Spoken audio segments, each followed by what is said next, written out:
Ya, baik pemirsa, agresi militer yang dilakukan Israel terus membawa korban. Sejumlah aktivis Palestina bahkan menuding Israel telah melakukan 3 kejahatan HAM serius. Dan untuk mendialogkan hal tersebut, kami sudah bergabung dengan jurnalis senior TV One, Bapak Irfan Maulana. Selamat pagi, Pak Irfan. Selamat pagi, Zul. Pak Irfan, ini melihat kebiadaban Israel, Ya. Menurut Anda sudah seperti apa sejauh ini?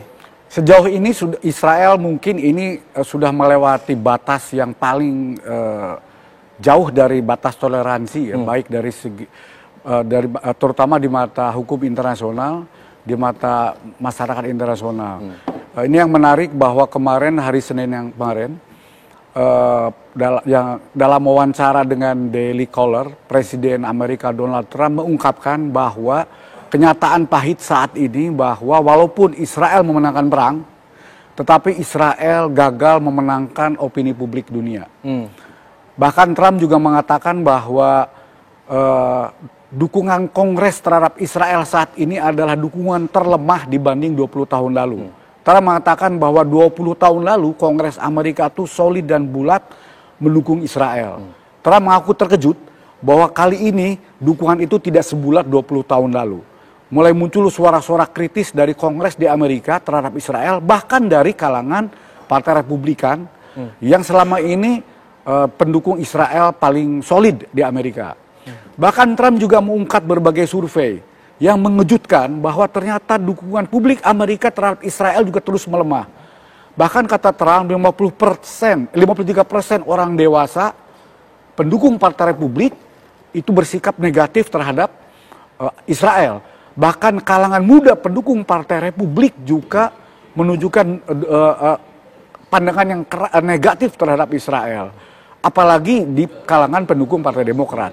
Jadi buat Donald Trump minta Israel memang terus menahan diri, karena jika terus melakukan agresi terhadap Gaza, Israel boleh jadi memenangkan peperangan tetapi akan menjadi pesakitan, akan menjadi musuh bersama masyarakat internasional. Itu curhatnya Donald Trump yang dipublikasikan hari Senin kemarin di Daily Caller. Jadi sebetulnya ini menunjukkan bahwa Amerika sudah mulai realistis ya menghadapi perkembangan terkini di Palestina, khususnya di Gaza, bahwa sikap keras kepala rezim Netanyahu Zionis Mesianik ini membuat sikap antipati terhadap Israel di dunia itu makin luar biasa.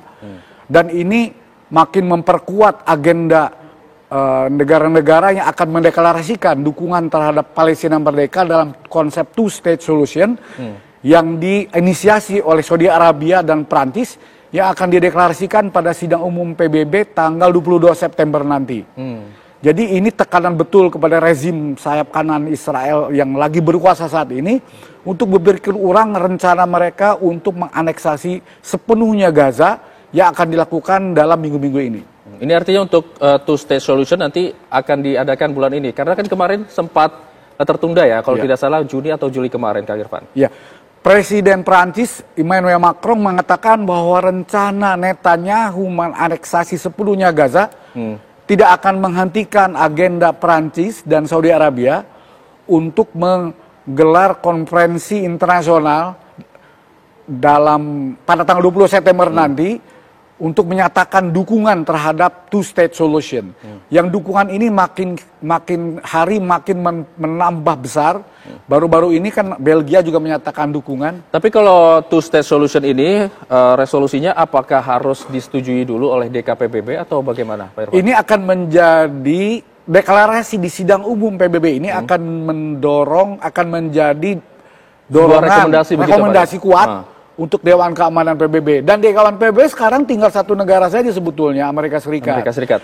Yang saat ini, gitu ya, pernyataan Donald Trump kemarin hari Senin menunjukkan sikap Amerika yang sudah mulai realistis.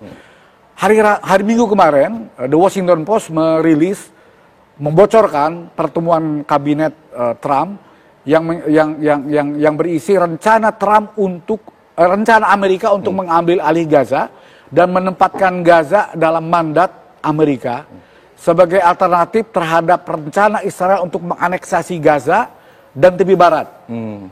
Jadi itu usulan Amerika, dan yang selama 10 tahun akan mengelola Gaza, akan menjadikan Gaza gitu ya sebuah daerah pariwisata tingkat internasional gitu ya, dan akan menjadi pusat teknologi.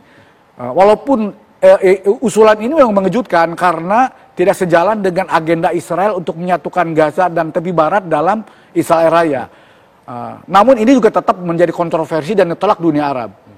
Dan jika ini ditolak, tidak mendapat dukungan di dunia Arab dan dunia internasional, mau tidak mau Donald Trump, Amerika akan realistis, bisa jadi akan mengikuti arah kemana mengalirnya pendapat dunia, terutama menghadapi konferensi tanggal 22 September bulan ini ya, yang akan mendeklarasikan two-state solution. Berarti menurut Pak Irfan, ini analisa dari Pak Irfan, untuk dunia internasional ini sudah tidak menerapkan standar ganda terhadap mayoritas publik internasional saat ini sudah semakin mengarah bobotnya kepada dukungan terhadap Palestina mereka dengan konsep two-state solution. Sebetulnya ada 4 skenario ya. Skenario pertama ya, yang skenario rezim Netanyahu yang ini mencaplok Gaza dan tepi barat dan menyatukannya dalam Israel Raya.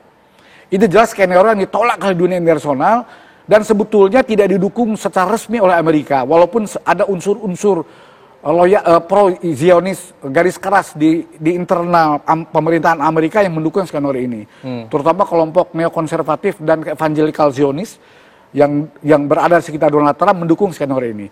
Skenario kedua ada skenario Donald Trump yang ingin menempatkan Gaza sebagai wilayah mandat Amerika untuk dikelola selama 10 tahun oleh Amerika, merubah Gaza menjadi wilayah pariwisata Riviera Timur Tengah, kira-kira itu. Skenario ketiga adalah skenario yang diusulkan kelompok oposisi Israel, Yair Lapid dan kawan-kawan, yang ingin menyerahkan Gaza kepada pengelolaan terhadap negara Arab. Sebagai transisi. Seperti tepi barat sekarang. Termasuk tepi barat. Kalau tepi barat kan otoritas, tapi Gaza diserahkan pada negara-negara Arab untuk mencegah Hamas kembali berkuasa. Skenario keempat adalah skenario yang diusulkan oleh negara-negara Arab, bahwa Gaza akan diambil alih dan dikelola sementara oleh kelompok Palestina yang netral, kelompok teknokratis Palestina, sebelum kemudian diserahkan kepada otoritas Palestina sebagai bagian dari skenario penyatuan Gaza dan tepi barat dalam satu negara Palestina merdeka, satu pemerintahan, satu angkatan bersenjata, dan satu hukum. Jadi sebetulnya ada 4 skenario itu yang sekarang lagi berjalan, dan tampaknya arahnya akan menuju kepada 2 kemungkinan. Gaza sementara dikelola oleh negara-negara Arab dan masyarakat internasional sebelum kemudian diserahkan kepada otoritas Palestina, atau skenario Gaza akan dikelola sementara oleh kelompok Palestina kalangan teknokratis yang netral dari polarisasi di antara Palestina, sebelum kemudian untuk mengawal proses rekonstruksi, sebelum kemudian diserahkan kepada satu pemerintahan bersatu Palestina yang merdeka dan berdaulat. Namun menurut Pak Irfan, ini dari hasil two-state solution nanti, rekomendasi ini seberapa besar pengaruhnya terhadap penghentian genosida yang dilakukan oleh Israel? Saya kira begini, tidak rezim yang saat ini... Karena hukum humaniter saja kan dilanggar oleh Israel. Ini rezim yang berkuasa saat ini memang rezim garis keras, kepala batu, Zionis, mesianik, ini memang susah sekali digoyahkan oleh opini publik, tekanan dunia internasional. Peluang untuk menekan rezim ini adalah sebenarnya dari Amerika. Karena saat ini hanya Amerika satu-satunya negara yang masih masih sepenuhnya mendukung langkah-langkah rezim Zionis ini. Tapi dengan kemarin pernyataan Donald Trump hari Senin yang dimuat di Daily Caller, yang menyatakan realitas pahit buat Israel, bahwa dukungan publik Amerika terhadap Israel terus melemah, bahkan juga dukungan Kongres Amerika terhadap Israel tidak sekuat dulu. Dan juga sekarang Trump mengakui terkejut bahwa kali ini di Kongres mulai muncul suara-suara kritis terhadap Israel, bahkan dari kalangan Partai Demokrat, Partai Republik sendiri. Jadi sebetulnya ini realita pahit buat Israel, yang ini menurut saya Israel, rezim Zionis garis keras ini memang dari makin kesini makin menuju babak akhir ya. Menurut saya ini juga merupakan tanda akan berakhirnya masa kejayaan kelompok Zionis garis keras di Israel. Dan kita harapkan juga tekanan dari dalam negeri Israel agar ada penggantian rezim, diganti oleh rezim baru yang lebih moderat, lebih kooperatif, dan rezim yang pro perdamaian. Dan rezim yang siap menerima keberadaan negara Palestina merdeka, duduk berdampingan Israel dan Palestina dalam konsep two-state solution, dalam posisi setara sebagai sama-sama anggota masyarakat dunia dan sama-sama anggota PBB yang penuh dan berdaulat dan setara diakui bersama oleh masyarakat internasional. Pak Irfan, tadi saya sedikit tertarik dengan pernyataan tadi itu, adanya peperangan rezim di Israel, itu siapa saja yang berperang? Saat ini sebelumnya ada pertarungan di Israel, jadi semua kelompok sayap kanan garis keras Zionis bersatu dalam pemerintahan Netanyahu. Di pihak lain kelompok partai-partai berhaluan moderat dan kiri berada di oposisi. Hanya saja memang selama kelompok sayap kanan Israel itu masih berkuasa, harapan masyarakat internasional untuk segera tercapai gencatan senjata dan perdamaian di Timur Tengah, khususnya antara Israel dan Palestina itu masih jauh panggang dari api. Jadi tetap kita ada harapan, tekanan dari rakyat Israel sendiri. Kita ketahui bahwa tiap hari demonstrasi besar-besaran di Israel, di Tel Aviv, di Yerusalem, dan dari berbagai kota untuk menekan rezim Netanyahu agar menghentikan agresi di Gaza, segera melakukan gencatan senjata dan pertukaran sandera dan tawanan Israel Palestina itu segera dilakukan. Tekanan itu berlangsung terus-menerus dan hampir tiap hari ya di Israel. Kita berharap ada kejutan-kejutan yang mana dengan juga tekanan dari Amerika, Israel akan berubah sikap. Netanyahu gitu ya, mengambil langkah realistis dan menerima tekanan dari dalam negeri dan tekanan internasional untuk menghentikan agresi dan rencana mencaplok Gaza sepenuhnya. Baik, dan tercapai gencatan senjata sehingga pertukaran senjata terjadi. Konferensi internasional tanggal 20 September nanti akan menjadi momen bersejarah ketika masyarakat dunia mengakui two-state solution, Palestina merdeka berdaulat berdampingan secara setara, Israel dan Palestina, dan Palestina juga menjadi anggota PBB dengan keanggotaan penuh, sehingga punya hak yang sama bersama dengan negara-negara lain anggota PBB. Tapi kita nunggu two-state solution-nya nanti, rekomendasi dari two-state solution tadi ke DKPBB. Kenapa tidak melakukan langkah dari awal, Pak Irfan? Kalau menurut Pak Irfan, analisanya, kenapa masyarakat internasional, dunia internasional tidak mengembargo aja Israel dari mulai sebetulnya sekarang? Kalau soal embargo itu sudah mulai berlaku ya. Beberapa negara Eropa sudah melakukan embargo, Irlandia, Spanyol. Ini Eropa kemarin terjadi perdebatan keras, suara belum bulat. Sebagian negara mendukung embargo penuh terhadap Israel, sebagian belum ngambil sikap. Karena kan keputusan di sana kan sifatnya kolegial ya. Jerman, Italia masih bersikap abu-abu soal itu. Tapi kita lihat juga bahwa tekanan di dalam negeri, di Italia dan Jerman juga kuat. Bahkan kalangan serikat buruh di Italia itu sudah memblokade pelabuhan Genoa. Pelabuhan yang dianggap sebagai sumber pengiriman pasokan senjata dari negara-negara Eropa ke Israel, antara lain di pelabuhan Genoa. Kalangan serikat buruh di Italia juga sudah melakukan aksi untuk memblokade itu. Bahkan kita ketahui juga akan ada ekspedisi Freedom Sumut Flotilla ya, yang kesekian kalinya, yang berangkat dari Spanyol, Tunisia, dan dari pelabuhan Genoa Italia, di mana puluhan kapal yang mengangkut relawan kemanusiaan dari berbagai negara, berbagai agama, ras, dan etnis sama-sama akan berlayar ke Gaza untuk menerobos blokade Israel, menerobos membuka jalur untuk bantuan kemanusiaan. Ini memang langkah berani luar biasa ya, karena militer Israel juga sudah mengancam akan melakukan mereka sebagai kombatan, akan melakukan mereka sebagai teroris, dan akan menangkap dan menahan mereka sebagai tahanan.